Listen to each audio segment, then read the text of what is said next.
Totally change हो चुका है ओपनिंग वोटिंग ट्रेंड और अब जो लेटेस्ट वोटिंग ट्रेंड आ रहा है आज का, मतलब जो 25 तारीख का सुबह दोपहर 4 बजे का जो है वोटिंग ट्रेंड आ रहा है, टोटली डिफरेंट है। और ये वोटिंग ट्रेंड बदलना मुझे ऐसा लग रहा है कि यही क्लोजिंग होगा। कल 10 बजे तक यही रिजल्ट आएगा, मुझे ऐसा लग रहा है। चलिए मैं आप लोगों को बता देता हूँ।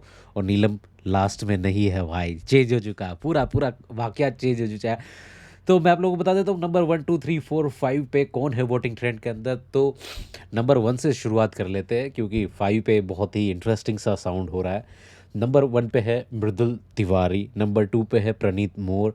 इन दोनों के बीच में एकदम 19 20 19 20 19 20 बार बार हो रहा है, बार बार हो रहा है, ऊपर नीचे ऊपर नीचे। तो क्लोजिंग में क्या होगा वो मैं आपको कल बताऊंगा 10 बजे के आसपास।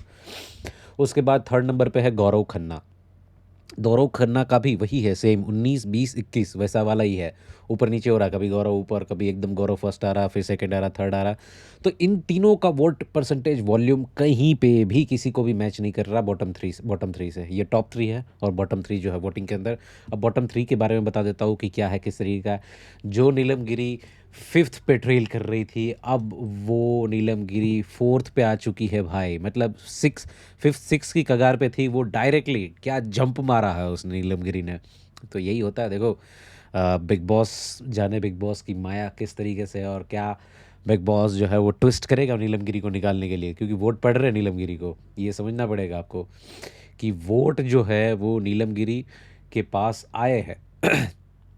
कहाँ अशनूर थी फोर्थ नंबर पे, और अशनूर जो है वो अब फिफ्थ नंबर पे पहुंच चुकी है।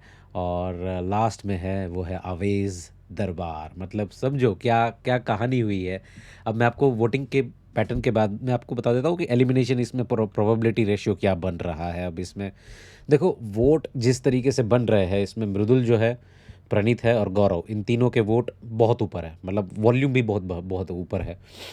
और तीनों के तीनों का एक एक तरीके का ही वोटिंग है। अगर किसी का 22% है, इसका भी 22 है और उसका भी 22 है, उसी तरीके का है। अब नीलम, अशनूर और आवेश के जो वोट परसेंटेज है ना, उसके अंदर थोड़ा सा डिफरेंस है। आवेश का जो है वो थोड़ा सा बहुत डाउन हो गया भाई। मैं आपको बताऊँ कि भाई उसको बेचारे को सपोर्ट नहीं मिल रहा, क्या है किस तरीके का है तो भाई दिख नहीं रहा। नीलम गिरी फिर भी कहीं ना कुछ करती हुई दिखी थी, बट आवेश जो है वो अब लास्ट लास्ट में जाके दिख रहा है। आज उसका प्रोमो भी आया है जहाँ पे उसकी बाहर की बातें कुछ ना कुछ है, जो स्टीरियोटाइप कुछ भी होगा वो दिखाया गया है। हालांकि मैं इन सब चीज़ों को, बाहर की बातों को समझ रहा हूँ कि लोग बोलते हैं, तो उसको कुछ ऐसा दिखाया गया जो उसको ट्रोल किया गया है अंदर, बाकी सब जो मेकर्स फेवरेट गैंग है उनकी तरफ से। तो अब अवेश दरबार का जाना जो है वो ऑलमोस्ट तय सा लग रहा है। ऐसा लग रहा है कि नहीं, अवेश ही जा सकता है अगर स्ट्रेट फॉरवर्ड वोट की बात आए। बट अगर मेकर्स को कुछ गेम घुमानी है, बोले कि बॉटम थ्री तीनों के तीनों असेंबली में आ जाओ, अब डेमोक्रेसी करो, हमारी जनता की डेमोक्रेसी तो हो गई, अब यहाँ की डेमोक्रेसी बताओ, तो भी मुझे ऐसा लग रहा है कि यहाँ पे नीलम बच जाएगी, क्योंकि मेजोरिटी है। नीलम पीपल प्लीज़र वाली बात जो अंदर है वो काम आएगी उसको। और अशनूर भी बच सकती है। आवेज़ की जो है वो बलि चढ़ सकती है अगर उसमें भी हुआ तो। बट आवेज़ अगर स्ट्रेट फॉरवर्ड जा रहे हैं तो बिग बॉस स्ट्रेट फॉरवर्ड ही निकाल देंगे।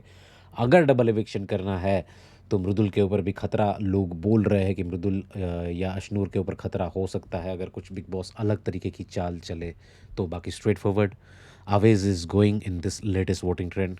कल क्लोजिंग में क्या होगा मैं बता दूंगा। आपके हिसाब से कौन जाना चाहिए ये मुझे कमेंट में बता